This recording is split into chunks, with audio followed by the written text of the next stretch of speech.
Every single week, money is slipping out of Australian bank accounts and delivering almost nothing in return.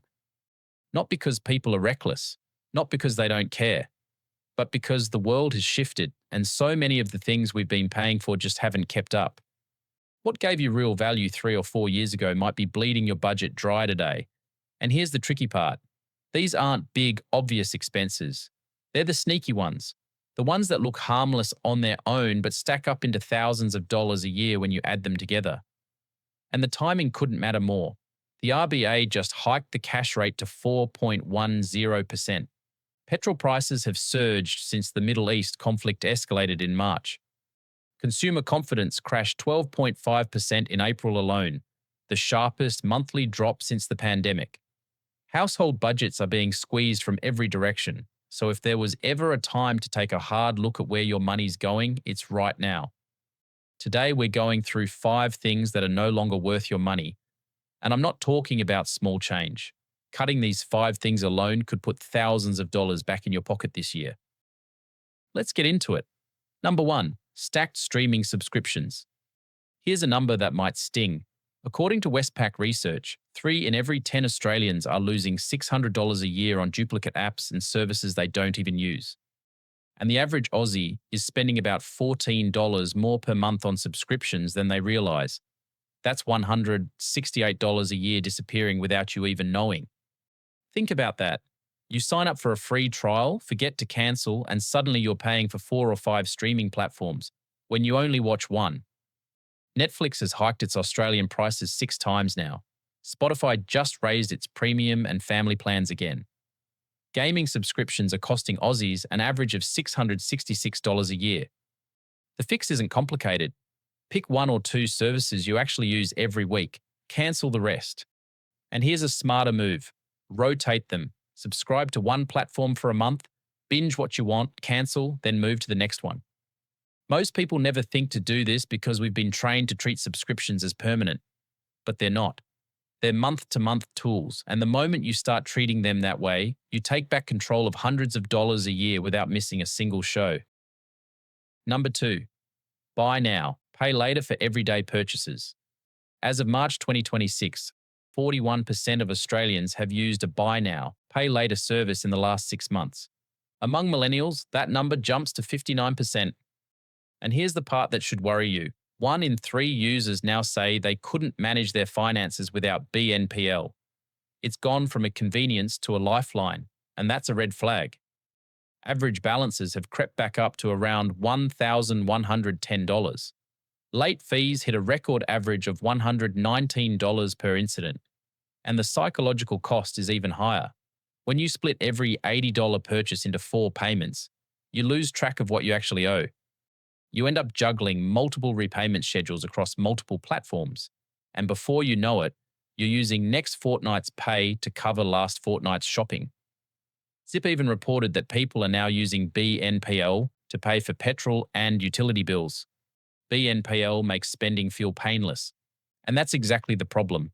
Pain is your brain's signal that something matters. Remove the pain from spending and you spend more. There's a reason credit card companies and BNPL providers spend billions on marketing. The easier they make it to tap and go, the harder it becomes for you to stop and think.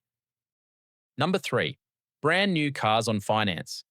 In Australia, a new car loses 10 to 15% of its value the moment you drive it off the lot. By year 3, you've lost close to 40%. So that $50,000 car you just financed is worth about $30,000 by the time you've barely made a dent in the loan. And right now, with the cash rate at 4.10% and potentially heading higher, car loan rates are painful. The big banks are quoting anywhere from 7 to over 12% depending on your profile.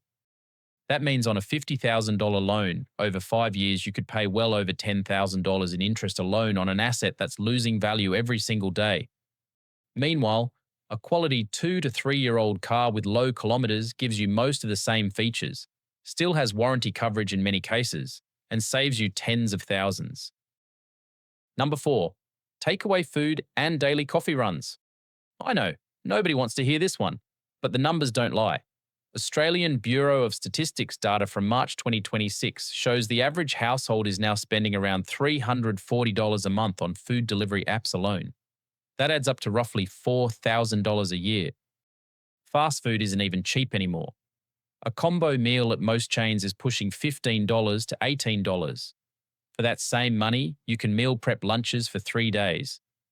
ING research from January 2026 shows that 32% of Aussies are cutting back on takeaway food and coffee this year, and that trend has only accelerated since petrol prices spiked in March. NAB data from April shows over 60% of consumers have now cut, cancelled, or delayed eating out. Even takeaway coffee sales are falling, which economists say is a sign that Aussies are truly feeling the pinch. Batch cook on Sundays. Invest in a decent coffee machine at home. A $400 machine pays for itself in about 2 months if you're buying cafe coffees every day. After that, every cup you make at home is basically free. And here's something no one talks about. Delivery apps charge restaurants up to 35% commission, and that cost gets passed straight to you through higher menu prices. So you're not just paying for convenience, you're subsidizing an entire middleman industry every time you open that app on your couch. Number 5. Unused gym memberships. Australians spend over $11 billion a year on gym memberships. According to CanStar's latest research, the average gym goer is paying about $77 a month. But here's where it gets painful. A quarter of members admit they go less often than they planned, and almost 1 in 5 have never set foot in the gym at all.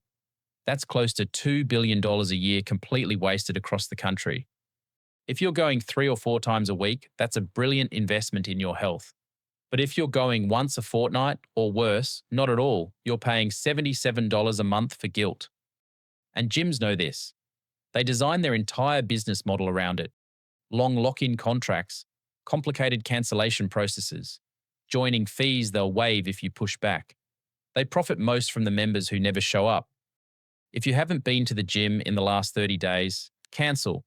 You can walk, run, do bodyweight exercises, follow free workout videos at home, swim at your local pool. Fitness is free if you want it to be. And if you do want a gym later, plenty of options now offer casual visit passes or short-term contracts with no lock-in. Pay for what you use, nothing more. So let's zoom out. Stacked streaming subscriptions, buy now, pay later habits, brand new cars on finance, mindless takeaway spending, and unused gym memberships. These 5 things aren't evil. They're not scams. But in 2026, for most Australians, they're giving you less value than they're taking from your wallet. And that's the real test, isn't it? Every dollar you spend should either make your life genuinely better today or set your future self up for something bigger. If it's doing neither, it's dead weight. And dead weight is the single biggest thing standing between where you are now and the financial life you actually want.